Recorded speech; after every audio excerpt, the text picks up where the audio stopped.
ඔන්න ළමයි මං අද මේ වීඩියෝ එක අරන් ආවේ දුම්කල පැල ගැන අහපු ළමයින්ට. මේ තියෙන්නේ දුම්කල පැල තවානක්. ඔන්න බලන්න ඔය විදිහට තමයි දුම්කල පැල තවානට වතුර දාන්නේ. විශේෂම කාරණාව නම් දුම්කල තවන් දාන්නේ සුදු වැලි පොළවක. ඔයාලට හිතා ගන්න පුළුවන්ද මේ තවාන තියෙන්නේ කොතනද කියලා? මුහුදු වෙරළක් අයිනේ. අර ඈතින් පේන්නේ මුහුද. දුම් පැලවලට හිටු මැරීමේ රෝගය එන එක වළක්වා ගන්න තමයි සුදු වැලි පොළවක තවන් දාන්නේ. මයි යනකොට තවානේ අයියා පොහොර දදා හිටියේ. ඔන්න ආයෙ බලන්න මල් බාල්දියට පොහොර එකතු කළා. ඔන්න අවශ්‍ය ප්‍රමාණයට මල් බාල්දියට වතුර එකතු කරගත්තා.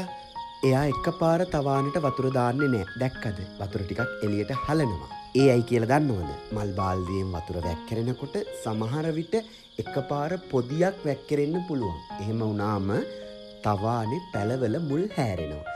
ඔයාලා දැන් මේ දකින්නේ තවානක පැලවෙලා තියෙන චූටි දුම් පැල. මේවට වයස දවස් 2යිලු. ඒ අයියා තමයි කිව්වේ.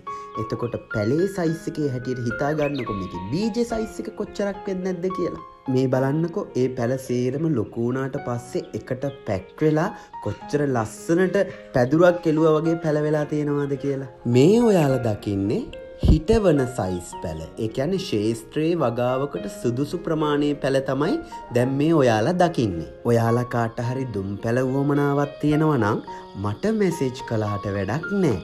ඒ නිසා මම මේ පැල තවානේ අයියාගේ නම්බර එක දාලා තියන්නම්.